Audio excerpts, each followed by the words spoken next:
We should just jump scare them. Just start. Torn apart. I'd like to have a post-mortem just on the project list. These two projects discussed. And the first point I want to raise is, should we tell every student to expect to be here May 1st? And so it's fair. They all have to be here for the final week. And that way, no one can write that they got to leave on Monday. And then this week stays as normal instead of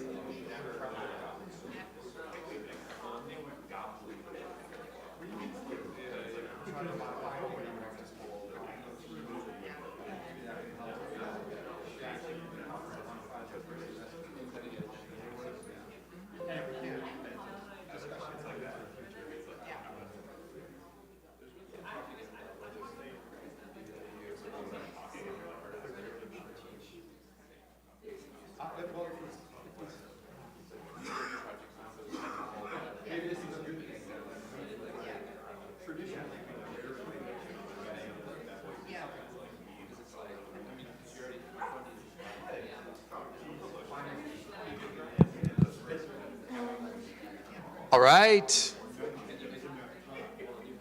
Good morning. We have our final day of final presentations. It's going to be a lighter day. I think we have 2 teams going today. Thank you, teams, for going on the last day. Anyway, teams will have 15 minutes to present their presentations, and then 5 minutes or so for questions and answers. I'll be keeping your time down here, so watch me. And with that, Torn Apart. It's yours. Hi, everyone. We are the project Torn Apart. This is our team. This is our faculty advisors and our faculty consultants.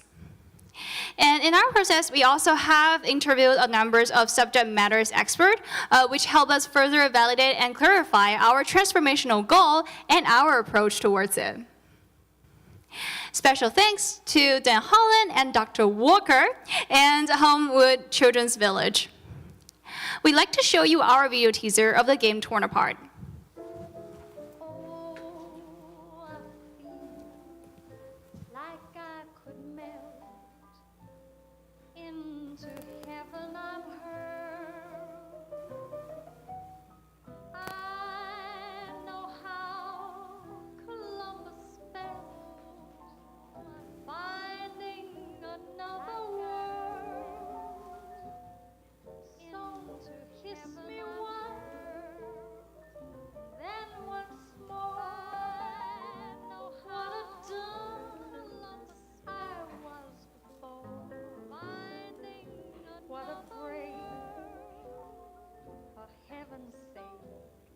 How long has this been going on? How long has this been going on?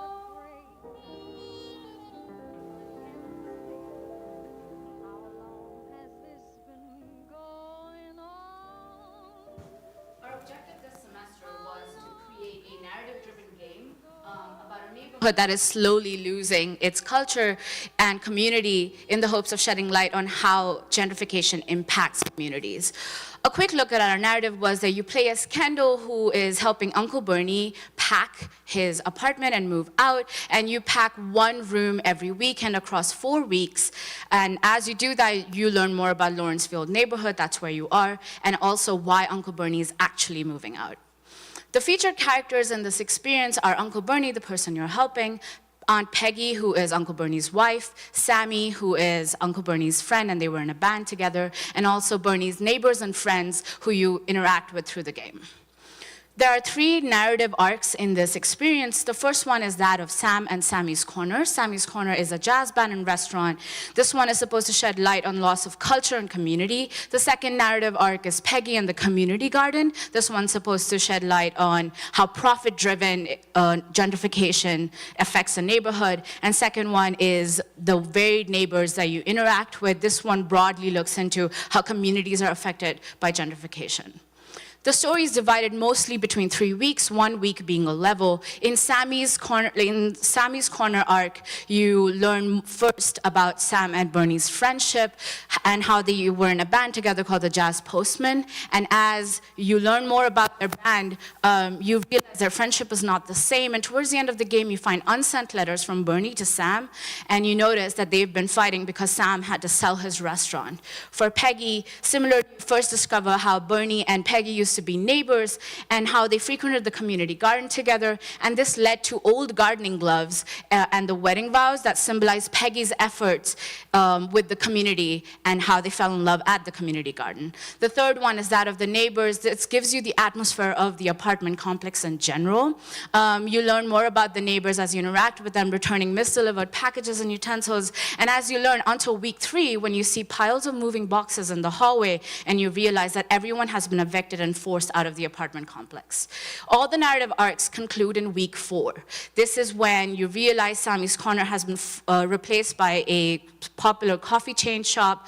The community garden has been paved over for an more expensive grocery store, and the apartment complex has been turned into a cold and empty condominium. So as an onboard of our game unfolds at the apartment entrance, which there's a core board indicating all the news and updates from the neighborhood. As each week progresses, the player will witness what happening in the neighborhood and also the displacement of the local shops that's happening, where they can also draw connections with Uncle Bernie's story behind. So in serving our narratives, we incorporate a lot of storytelling elements into our environment assets. The vibe of our room we want player to experience is old, nostalgic, and personal.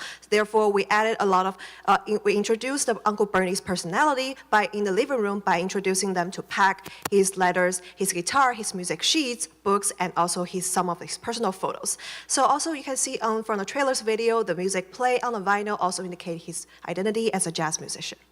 As the game goes on, as Bernie's presence is gradually fading, as the room becomes more bare, when the furniture has been moved away from the living room, and players are prompted to explore all other rooms to pack all the remaining stuff, followed by the message on the answering machine.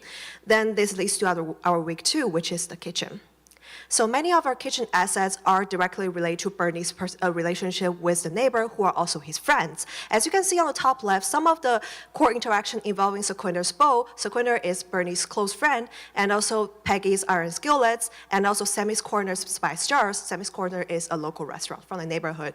And then, like when you are packing, there are these assets provide you ample spaces for imagining their character relationships and also the background story. So in addition to the storytelling elements, besides some typical kitchen asset and utensils, we also want to add more assets that localize the apartment and feel more personal. So objects such as like the food boxes and also fridge magnet, as you can see on the top left, these indicates Bernie's personality and his personal habit as a old Pittsburgh local resident. So lastly, during week 3, players will finally be able to explore deeper into the bedroom, where they can find out the core issue behind Bernie's story, which is they can find out the eviction letter on the bed. So at the same time, they will also find the other half of the Peggy's like gardening glove, and also their wedding ring box, which indicate their marriage relationship and the story behind the community garden.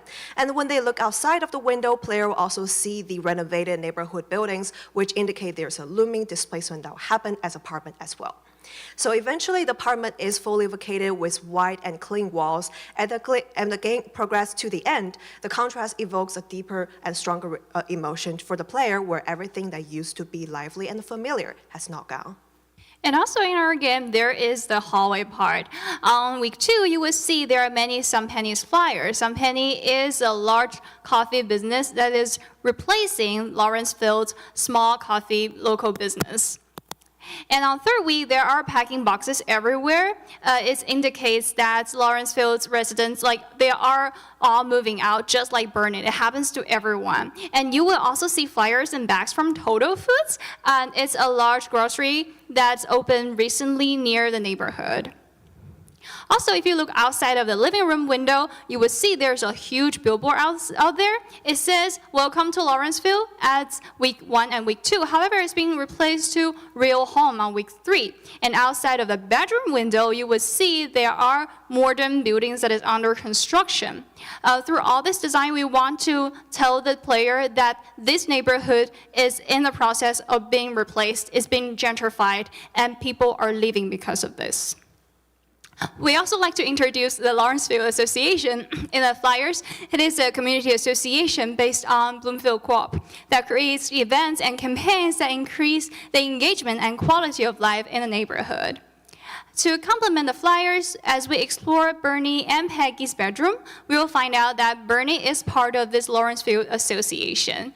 We want our players to know there are organizations like this, and maybe in the future, one day, they can participate in this. When it came to our approach for production, we tried to have 3 pillars or principles that we used to guide every decision when it came to trying to add something to the game or cut something from it. The first of these was focusing on the loss of community. We pared down our transformational goals very early on to be focusing mostly on the lack of interconnectedness between people in these communities affected by gentrification, so trying to focus on that. Leading with narrative, that is to say, making sure that everything we add or take away from the game, that decision serves the purpose of enforcing the narrative and delivering it more effectively to the player. And then thirdly, conveying that narrative through art and level design. We decided very early on that we wanted this game to be less of a skill challenge or a puzzle, to try and get people more emotionally invested in it rather than as they would with a game like Tetris or something, per se. When it came to developing our narrative, the first thing that we tried to do is establish a human or personal connection with the characters, humanizing them, making them feel real, and then moving from there to establishing their connection to the neighborhood, personifying things about this neighborhood through these characters, and then thirdly, showing how the changes in that character's relationships with other residents and to the neighborhood itself shows the effects that gentrification is having. And for our game design, we ended up with 3 main types of interactions that you can actually perform in the game. The first of these are the eavesdropping and conversations. These are little nodes placed throughout the apartment building that are intended to give players a glimpse into the lives of the other residents and the problems that they're facing. The notes, letters, and flyers, there are previously sent and received letters in Bernie's apartment, as well as a number of objects that are labeled with notes indicating their history. And then flyers from the new businesses and newspapers at the start of the apartment every day are designed to give a sense of, again, consistent change. And then the unique interactions with Bernie's belongings. You can do a couple fun little things like strum his guitar or play a record from his record collection. The intent behind these was to instill a sense of realism and life in the apartment and in Bernie that we are hoping delivers the emotional punch of our narrative a lot harder. So as we've been playtesting iterations of our build throughout the entire semester, these last couple of weeks were focused on the primary objective of seeing if we're hitting our emotional goals with players, especially with the narrative being completely finished, and having players feel for Bernie and the neighborhood. Essentially, the way we conducted these playtests was both through going to playtest nights, as well as conducting virtual at-home testings where we gave a feedback form and asked players to answer questions about their reaction to everything, how do they feel about the entire experience, as well as if they understood the story. So in terms of player emotions, we specifically asked them to describe how they felt about the story. And while there were a ton of emotions up here, the most common ones were grief, sadness, and powerlessness. So we expected grief and sadness because it is a sad story, but powerlessness was a surprising emotion to come up as it was incredibly reflective of what we personally felt when we first started researching for this project. Gentrification as an issue has no one singular call to action, and it can often feel powerless for the average person to be able to figure out ways to either alleviate or stop gentrification altogether. So we were really happy that we were able to evoke this level of empathy within players for Bernie and the neighborhood. We also asked players what moment in the game stood out to them, and again, they were a couple of moments, but they can be boiled down into two categories. The first one being the apartment changing. Players specifically mentioned seeing Bernie and Peggy's apartment go from this warm, inviting, and nostalgic place to becoming completely cold and devoid of life by week 4, and being incredibly emotional for them. The other thing, which is very similar to this, is the people of the apartments. Players were specifically mentioning eavesdropping conversations, as well as Bernie's letters to Sam and Peggy. Players specifically felt strongly about the narrative arc between Sam and Bernie and their relationship being strained because of gentrification happening in their neighborhood. And they also felt really emotional about the fact that the neighbors that they previously interacted with for 3 weeks in the game were all gone by week 4, leaving the apartment empty. During this production, we faced several challenges, and we got the chance to learn a lot that we hope to take into our next semester. The first one was the narrative needed a lot of research, and that took time to develop. Because of that, art, programming, and game design got blocked. Later on in production, we realized that having one programmer became a bottleneck. So this essentially has given us a foresight to maybe predict possible bottlenecks during production. The second one was that even though research was important, given that this is a 14-week project, we need to stop research, give ourselves a deadline, and transition into production sooner than later. And the third one was scope. We were definitely over scope with the actual time of production we had. We had 3 rooms, 1 hallway, and glimpses of the neighborhood. Moving forward, given all that we've learned, we would like to make sure to polish our game to make it more intuitive for all our players. And second one is invest some time into transformational testing. We would like to design implicit bias testing so that we have unbiased results, and also secondly, test for transformation over time, that is maybe 1 year after playing the game. Secondly, we also spoke to Dr. Walker, our SME, and they told us that this can be used to gather data for research in the areas of gentrification, in classrooms, and also in social work training.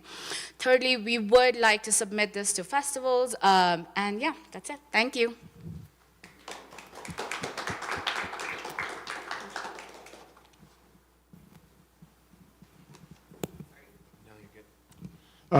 One of the difficult things when a student team pitches a story-centric narrative or project is the understanding that it takes time for story to become clear in the eyes of the development team, to know what your verbs are, and to know what kind of emotional target you're aiming for. I'm sure you've gone through that total arc as you've developed over the course of the semester.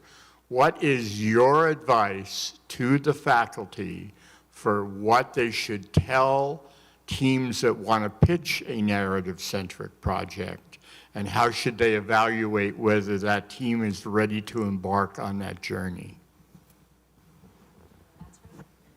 One thing that we definitely faced was like the expectation for us to give us like a seeable build that people could play was really high, given that narrative was really hard to develop, and it was all on one narrative designer. So either making sure that we have the resources, as in like 2 programmers, so that later on production we are not like cramped and we're not essentially crunching.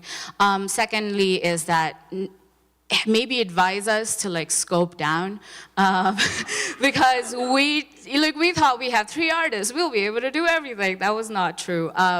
We definitely were overly ambitious, and we didn't realize how much life takes. So just making sure that advisors and also consultants and all the faculty members keep telling us to scope down and maybe help us, give us more actionable, even though we don't take your advice, sorry. We want more actionable ideas how to scope down rather than just saying scope down. I apologize, this is a tall order, but this is. Yes. It's a conundrum for us, right? Because it's the gap between what you expect and our understanding of just process, right? So it's a struggle for us because we want to approve narrative projects, but we're also aware of the constraints. That was it. Can you talk a little bit about your approach to the lighting design of the piece, given that, it's such an emphasis on interaction with the environment?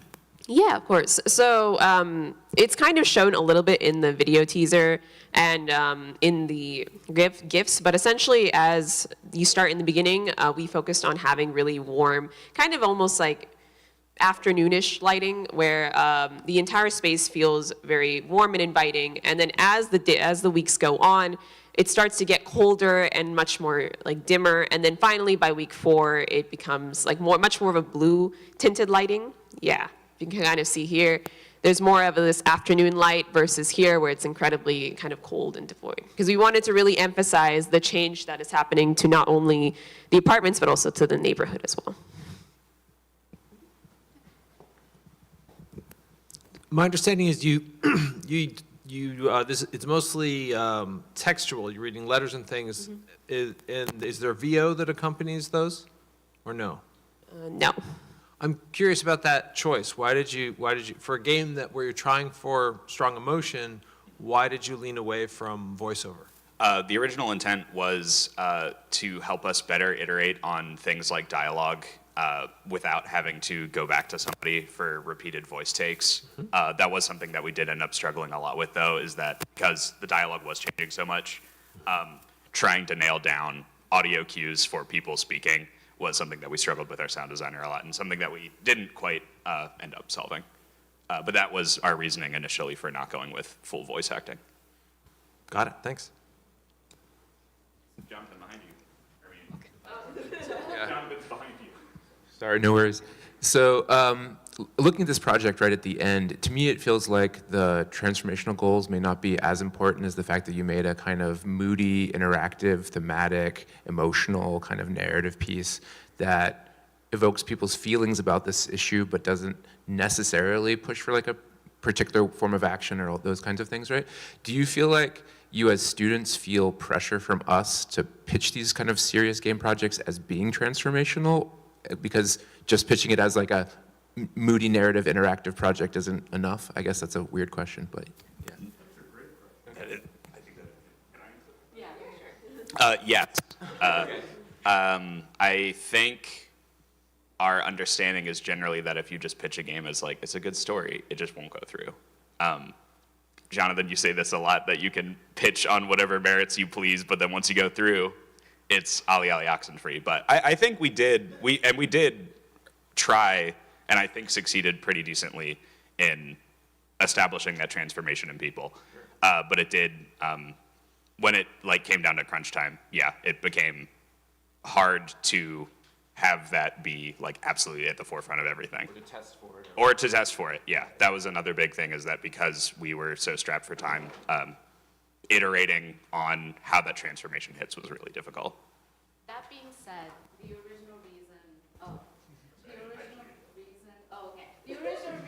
why we pitched this was because Meghna really wanted to make a game about human displacement, so the seriousness of the topic was something we wanted to explore.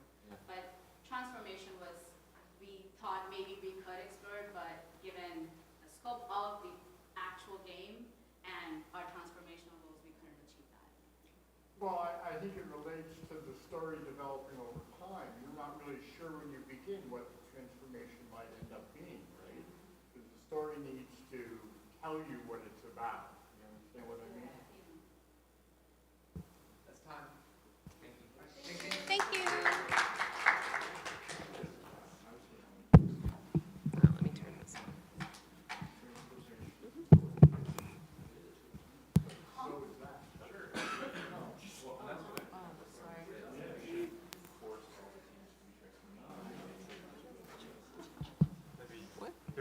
There's a, excuse me. Yeah,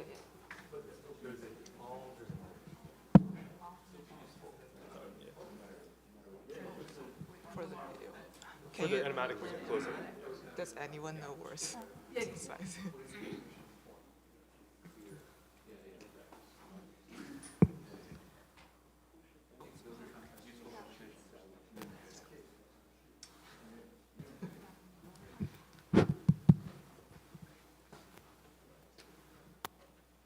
Should we start? Okay. Hi, everyone. We're the team Potpourri Studio, your last team present here. And there are my teammates, and our instructors are John and Ruth, and our SMV, Ricardo.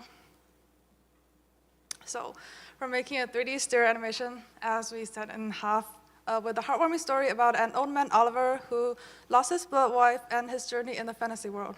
We aim to create a vibrant fantasy-filled world with motion capture animation, letting the audience immerse into the 270-degree panoramic screen of the cavern. Yeah, and our animation is 4 minutes.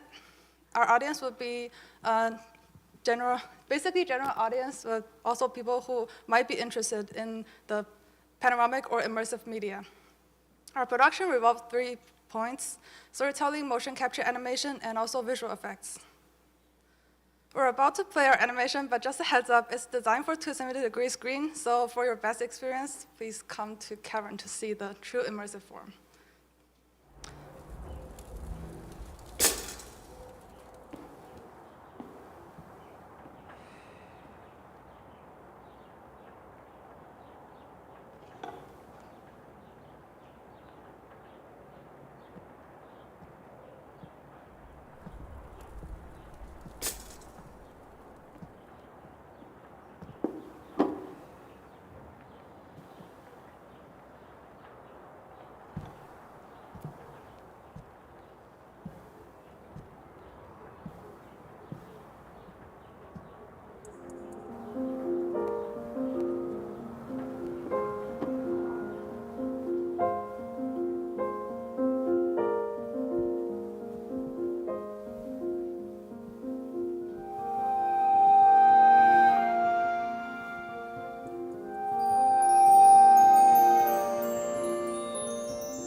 Skip the credit.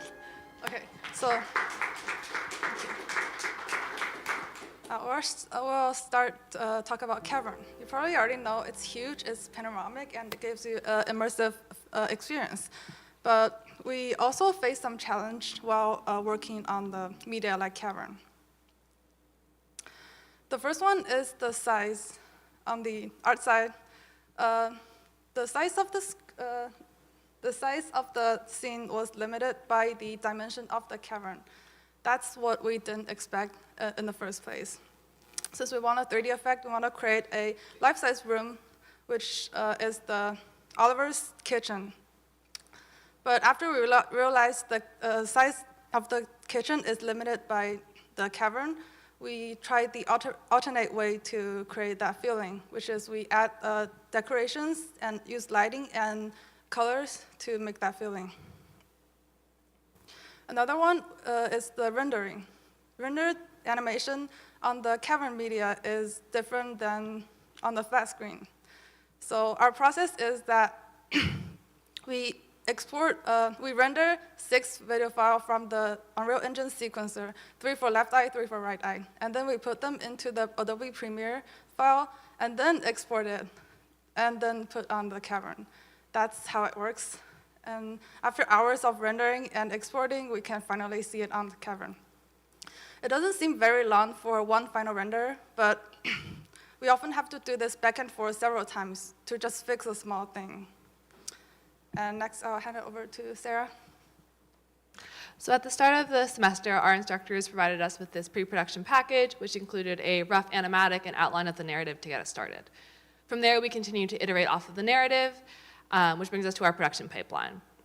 So our production pipeline, we worked closely with our dancers, Brenna and Bhuvan, to come up with a collaborative improvisational piece focusing on art. So we worked throughout the semester off of an animatic that was locked to music and had multiple sessions with the dancers to discuss the narrative sequence and collect mocap data from them to iterate off of. So our unique process kind of involved taking the actor's impression of the narrative and working backwards a little. We also had multiple playtest sessions throughout the semester where we got a lot of good feedback. Guests said that the piece was very immersive and the body language clearly conveyed emotions and that they were able to understand the narrative and emotional arc of the piece. We also found a lot of areas to improve on. One thing was object recognition. A lot of people had difficulties identifying this as jam. They thought maybe the pink one was bacon. They really weren't sure what the other ones were. So we iterated off of this and made the jam more blobby and added butter knives and jars for context clues, as well as limiting the colors of jam to just the orange that you can see. Similar problem happened with the ice. People thought maybe it was sugar cubes or marshmallows. So we added the shader material, making it reflect the orange around in the environment, and people were able to identify it as ice. Another area we had to improve on was the facial expressions. At the time, we only had this kind of blank stare on the left, and then these kind of unsettling expressions that you can see on the right here. So we implemented the facial expressions. Now we can convey happiness, sadness, surprise, and this helped to convey the emotions of our piece even more. Now I'm going to hand it off to William to talk about character animation. And this is one of our character, Oliver. And our animation pipeline consists of 3 major elements: the body mechanics using motion capture on the right, and our facial expression motion capture with live link, and our hand animation keyframed modular as well. And this is how the motion capture came along. And just thank again to our amazing dancers. With their improvisational dance move, we're able to draw a lot of inspirations from them and reiterate our project upon, just like what Sarah talked about. And this is our face mocap. This is Oliver once again. And we're really grateful we can utilize live linking on Unreal 5 to capture in real time these really has a lot of nuances, facial expressions, modularity, and then place it layering upon the other animations. And we also went with the same approach with hand. We're focusing on body movement and dance, but hand sometimes can break it when it's too stiff. So we have this 4 presets, basically cover almost all the gestures we need in the C. And we can utilize sequencer to layer them together later to have maximum flexibility and efficiency. And this is how the character layering looks like. All these layers you see above, it's for Oliver to have all the correct animations in the scene to perform correctly. And it might look a little bit tedious, but it's actually give us a lot of control to layer them correctly, which let the performance hit a spot. And one challenge we face is that we do have limited amount of space in mocap studio. And so you're able to address that. As you can see, we're able to extend animation, his walking distance, by blending 2 animations together, where his previous skeleton passes to the next one, so enable him to walk all the way to the table. And next, we'll have Lucy to cover some of the environment. So for the next part, I will introduce you some of the important design choices we made for our environment. First of all, this is our kitchen scene. We have actually covered a lot of this during the house. So here I will just show you the overall iteration process of it. And this is the end result of the scene with 2 different lightings. As for the galaxy scene, we are struggled a lot on the overall composition because this scene is just too abstract and it's quite hard to convey our idea clearly. This is the very first layout of our Toast Galaxy scene. As you can see, we have multiple gem slides in the scene to just fill up the empty space. Later, this layout seems very confusing to the audience, so we abandoned this very quickly. After several iterations, we end up with this one. By pushing other fruit planets far away and cover them with fog, we are able to use them as a backdrop. And then we use a giant glass jar to add another layer of foreground, creating more variation to the color and also help the audience to focus more on the close-up items. And within the giant jar, we focus on only one gem slide, and this time the gem is actually pouring out from another smaller jar to declare that this is actually a gem. As for the orange scene, the general layout does not change much. Instead, we are more focused on the iteration of single elements. This is how it looks between the first version and what we have for the final. One of the worth mentioning change is how we improve the color palette. Originally, 98% of this scene is covered in orange. To change it, first, we soften the lights in the scene and adjust the skybox to a gradient of pinkish orange and blue. After that, we changed the texture of our central stage into this white texture of an inner orange peel and make the orange juice more yellow. We even added mint leaves to some of the trees and bushes to bring more green color into the scene, and that's brought us to what we have right now. Next, Xun is going to introduce some of the small tricks we use to guide audience eyes move around in the space. There are several visual elements in our animations that not only enhance our environment as set dressing, but also play a crucial role in visual guidance, leading our guests' experience and helping to convey our narrative. We begin our scenes with an iRacing and a small trail rising from the burnt toast, reflecting Oliver's sadness and frustration while directing the guests' attentions. After Oliver's memory, we use a sparkling trail to guide the guests' eyes through Margaret's appearance, ensuring they don't miss this crucial moment as the focus shifts across a wide angle of view. We use a warping effect, combining layers of particle stretching animation and dynamic lighting changes as a perfect transition to the galaxy scene. This effect also reinforces the guests' focus on the center of the screen. In the galaxy scene, we aim to fully utilize the space. We encouraging guests to engage with more than just the character. To achieve this, we use a flying butterfly across the space as a playful secondary focus, while the flying toast carries our couple through their space journey. Its movement enhances the rhythms of the dance and resemble the narrative themes of separation and reunion. At the beginning of the origin scene, we use a dropping orange to guide the guest's attention through its motion, as our couple was lost in the previous transition. Light rain doesn't dampen their joys, instead their playful dance responds to the rains, leading us to a happy climax. In the final scene, the lighting becomes bright, and the hanging particle symbolizes that Oliver is now filled with happiness rather than sadness.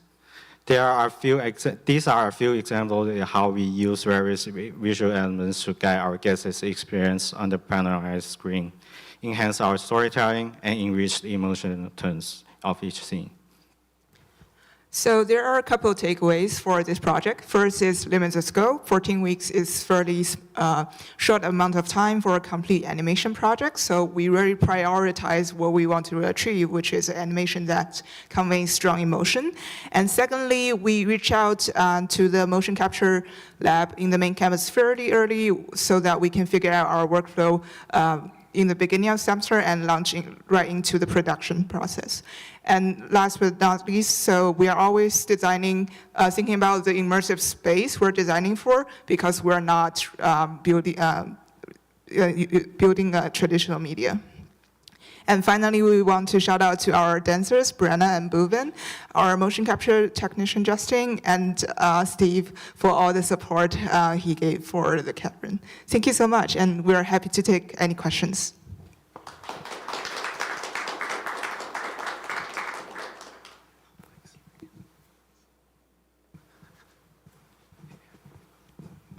You haven't mentioned any design decisions you made for the fact that it's stereoscopic. Could you talk a little bit about that? For the stereo, we wanted to try and make sure we utilize the depth of the cavern, so we have different pieces like the butterfly coming in through the space and then going out, and a lot of this was playing around the toast, and also the VFX of when the trail comes in to lead to the wife when she appears coming in through the cavern and kind of feeling like it's present with you. Things like that, making you feel like you're really present in the space as it comes and you can feel it near you. Thanks.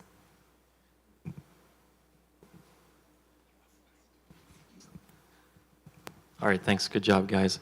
To follow along with that, one of the things I want to say is the reason we're pushing the stereo vision in something like the cavern so much is that it allows the cavern screen to instead be a window. And in that sense, a volume such that you had a slide about how the size of the cavern was a problem. But technically, you could actually make a room environment much smaller than the cavern, and you should feel that.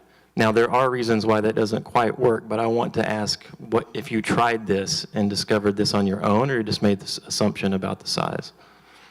We tried a little bit originally with smaller kitchen size, and we found that when the screen kind of clipped into the floor, it kind of took away from the immersive feeling, because it didn't feel as much like you were standing in the room feeling kind of present. So then we made the walls make sure they went past the cavern walls so you could see the whole floor and feel like you're actually standing on it.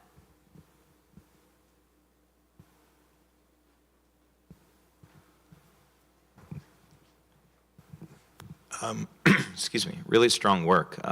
What was the most rewarding part of this process?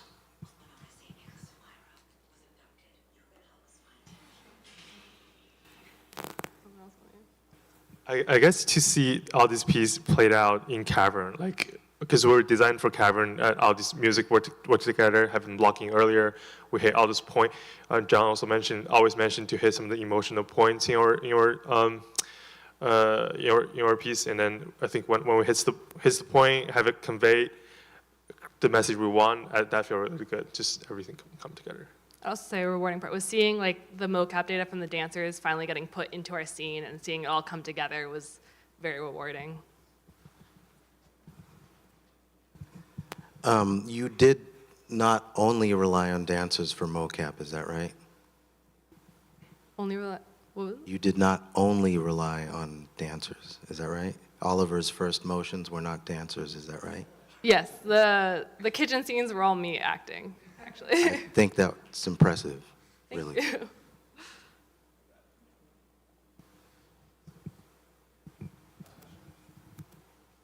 you. Music was really important in this project. I was surprised to hear you not talk about that. Who did the music and how did that integrate with your overall production process? The music is, we found it royalty-free on RCSIO, and those two music are really, really carefully selected to have the emotional curve we want and transition seamlessly. And to extend the music at front, we also write a short passage of piano playing so that we can transition to the first music, because the other transition doesn't work that much. We want the music to really, play with the scene and have it as perfect as we can. Yeah, so music are fun, and we did part of the music ourselves too. Yeah. Thank you, team.